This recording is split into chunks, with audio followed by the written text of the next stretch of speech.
Bambú es en la actualidad uno de los centros de educación infantil más destacados de la provincia de Valencia. Su liderazgo nace de una clara apuesta por los métodos pedagógicos más avanzados, entre los que destaca la estimulación cognitiva y motora desde las edades más tempranas. Uno de los mejores ejemplos de ello es el gateo.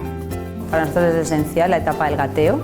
No todos los gateos son iguales, lo que buscamos siempre es un gateo cualitativo, con un patrón cruzado correcto. Es muy beneficioso esta etapa. Conlleva el trabajo de los dos hemisferios, conlleva el desarrollo de convergencia visual, enfoque visual. Es tan importante y está tan estudiado que incluso el gateo tiene beneficios luego para el tema de la lectura. A apuestas pedagógicas tan beneficiosas como el gateo, se añaden otras como el uso del caballo.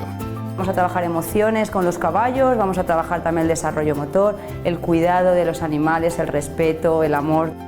A estas herramientas pedagógicas, el Centro de Educación Infantil Bambú suma una ubicación privilegiada muy cerca de Torrent, pero al mismo tiempo en medio de la naturaleza. Tenemos el privilegio de estar ubicado en plena naturaleza, entonces la naturaleza te aporta todas las experiencias sensoriales que podamos imaginar, desde los pinos, las piñas, la arena, las piedrecitas, las hojas, con lo cual eso enriquece todavía más nuestro proyecto.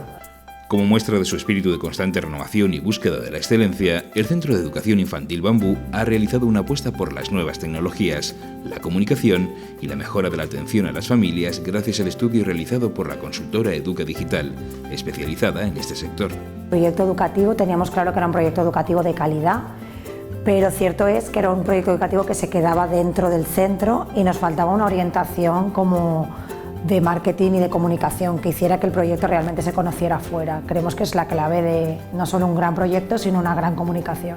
Llega un momento en que hay cosas que no percibes, entonces son ellos los que te hacen abrir los ojos ante detalles que tienen verdaderamente importancia, pero tú no eres ni conocedora. Una escuela infantil es al final familia y no llegas a pensar en que puedas cambiar tanto basándote en una comunicación. Estimulación, pedagogía, comunicación y atención a las familias, unos pilares sólidos para sustentar un proyecto como el del Centro de Educación Infantil Bambú.